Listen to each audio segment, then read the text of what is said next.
verse 21 says, if justification were through the law, Christ died. No man is justified. But it goes on to say the doers of the law will be justified. Why? Because Paul himself says, if after now I get justification, I go and go build back what I have torn down. In other words, him saying in another place, shall we sin that grace may abound? So you see the thing now? While it is not the goodness that we do that justify us, when you get the justification, you feel live out. You should be so appreciative of God that you want to do good. It's not the goodness giving the relationship, you know. But because you love Jesus so much, you're going to want to be good.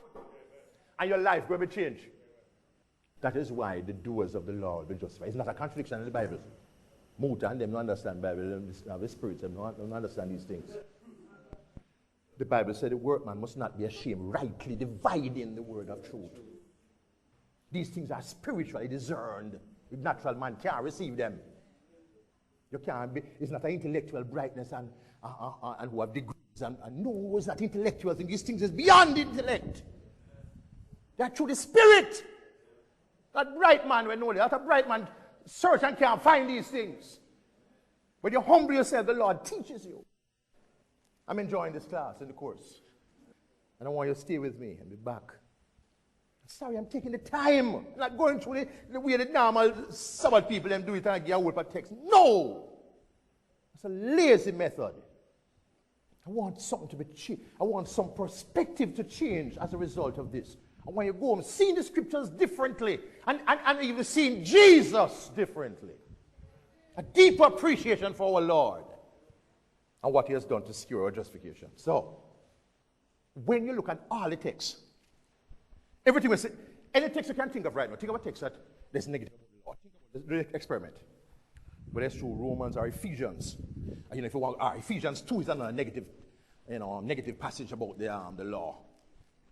Let's go through it. Ephesians 2, verse. Yes, you know it, man. Abolishing in his flesh the law of commandments and ordinances. All right, what does that mean? When you abolish them flesh, the law of commandments and ordinances, can't mean them abolish all the commandments. Me teach you enough now. It can't be all the commandments. Because I take you right back in the Revelation and says some people that keep commandments. Me show you that John say, if you know God, you keep him commandments. What I am teaching is, it is not enough to go to general statements. We're going to have to do the work to see which commandments abolish and which no abolish and for keep. Regular man in teaching him just quote some text. Oh, so commandments abolish, law abolish. Lazy work. Lazy. You have to be like the Bereans, search the scriptures. See whether the things are so. Because I know everything we appear to be so is so. Make me read it now. Abolishing his flesh the law of commandments, that he might create a new man, and so on, and we now have the Spirit. It don't say Sabbath, I want to mention a thing. Most of these texts that people use against the Sabbath, it doesn't mention the Sabbath. It's law it mentions. And every time it mentions law, 9 of them use Sunday keepers keep. I want to keep that in mind. You know, as I tell you, so when you pint one finger, 4 come back. Well, when you pint to Sabbath, 9 of them are pint back to you. You catch my point? When you talking about Sabbath, 9 of them in your direction. And 9 to 1 odds we are deal with. You can come with it. Because come with some anti-law text, man. Every one of them. Law. Everyone is seen at Jesus. The law and the prophets were until John. Oh, yes. Then it's a law. So why are you keeping any law at all? Never say Sabbath. Law, any text you want to bring. You want to come with Acts 15? Some man say, boy, you see in Acts 15 is only 4 things it mentions. Things strangled, offered to idol, fornication, and we'll have. It no mention lying. It no mention thieving. It no mention coveting. It's only those 14 must be done. We know better than that. Lazy work. Lazy work. All right. Feel I reaching somewhere, you know. Feel I reach somewhere. I pick it up. Class is responsive. All right. I come now to it, you know. So, one principle. You see next week when question time come? I know what I find unfortunate. No matter how I spend time. Lord, you have to have patience. No matter how I spend time.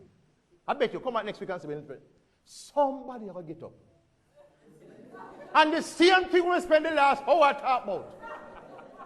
It is as though them was not here. Come back next week and see it. Somebody will incite us up. We're going to raise a question that all the time I spent to go through. Somebody will mention some text about law. Some text about commandments, and something about grace, something about faith, something about new covenant and old covenant. And even if you want to say, boy, old covenant done. It's true. Old covenant is abolished. And if you go and quote me and say, well, Deuteronomy said that the commandments were the old covenant. I agree. But guess what? Those commandments included the 9 that you're keeping. So the old covenant is abolished. Also abolishes the law against adultery. Wouldn't that be nice? Some of you men would say. If the law against adultery was abolished, that would be nice, eh? Wake up and get out of your dream. Stick to your one wife. If you want to come and say, boy, I have a general principle, you know. I don't deal with this. New covenant has no, it's a new covenant. Old covenant. The old covenant, the 10 commandments were integral to work on. Me admit that as a Sabbath keeper. I have some Sabbath keeper afraid to say that. The 10 commandments was integral to the old covenant. But gets this. If the old covenant done, I know me alone in trouble, you know. Are you who have 9? Well, the only thing is me have an additional one.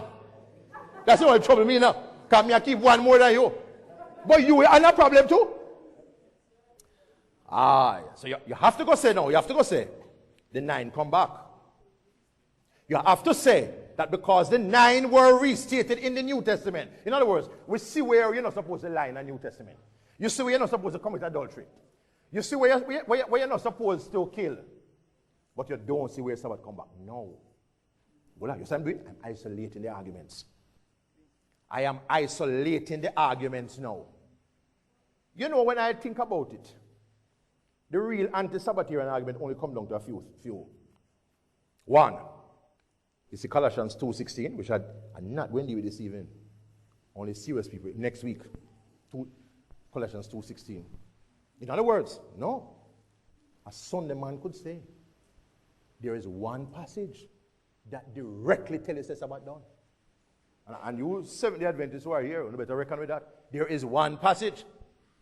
And you won't say, sure, that's an annual Sabbath. I'm joking, but that's another time.